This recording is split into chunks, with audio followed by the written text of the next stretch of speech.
When I was 16, I got to see my rap sheet.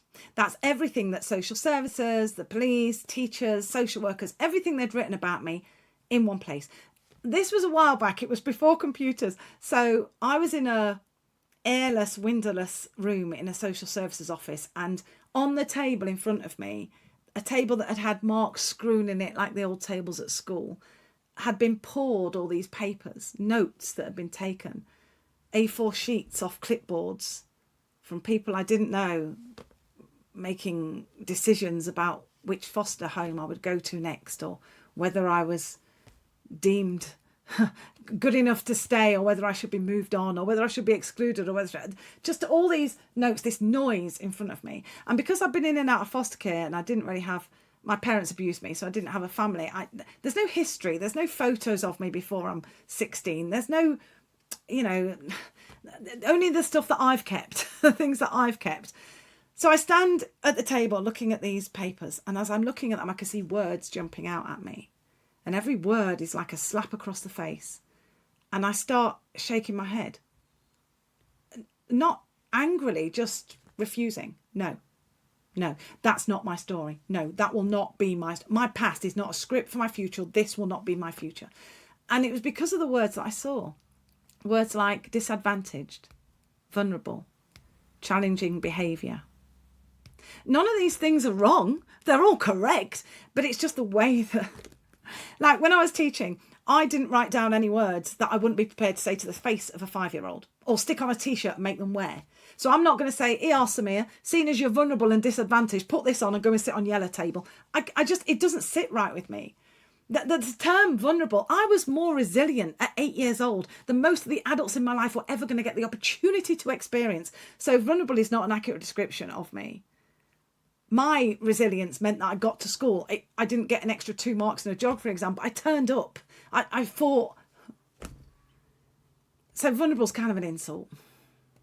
I know it's quick. I know it's a shortcut. I know it's easy for us as adults.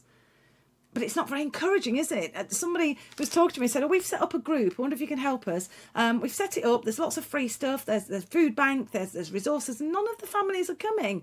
I said, what's the group called? She said, it's called the Vulnerable and Disadvantaged Families Group. And I'm like, well, that's your problem. Because it's like, I'm vulnerable, I'm disadvantaged. We're supposed to be encouraging people to write a new story, to see beyond what is to what could be.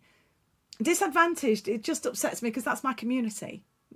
I mean, and I've asked people, I've said, what do you call the kids who aren't disadvantaged? Here's my top 2 answers. This is one guy, a head teacher. We call them the non-disadvantaged. I'm like, do you?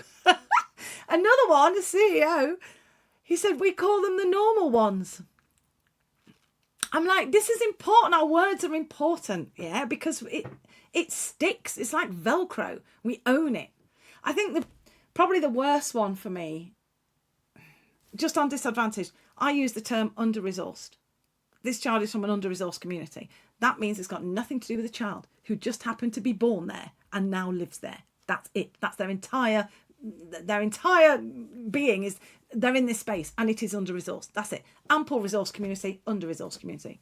It just takes the sting out of everything. The thing that got me the most, it still gets me now, challenging behaviour.